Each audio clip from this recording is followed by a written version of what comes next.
সংকটকালে মায়ের স্নেহের স্পর্শ পাওয়ার তীব্র আকাঙ্ক্ষা যে কোনো সন্তানের মতো আমারও রয়েছে বলে মন্তব্য করেছেন বিএনপির ভারপ্রাপ্ত চেয়ারম্যান তারেক রহমান। তিনি এও বলেছেন, এখনই দেশে ফেরার বিষয়ে সিদ্ধান্ত নেওয়ার সুযোগ তার জন্য অবারিত ও একক নিয়ন্ত্রণাধীন নয়।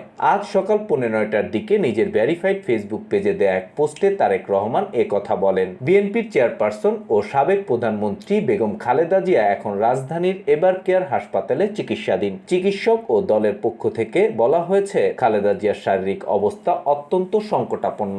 দলীয় প্রধানের গুরুতর অসুস্থতার খবর নেতাকর্মীদের উদ্বিগ্ন করে তুলেছে। অনেকেই মনে করছেন, মায়ের শারীরিক অবস্থা বিবেচনা করে দ্রুত তারেক রহমান দেশে ফিরতে পারেন। এ পরিস্থিতিতে আজ সকালে তারেক রহমান অসুস্থ মায়ের জন্য দোয়া করা অব্যাহত রাখতে সবার প্রতি আহ্বান জানিয়ে ফেসবুকে পোস্ট দেন। তার ওই পোস্ট পাঠকদের জন্য হুবহু তুলে ধরা হলো।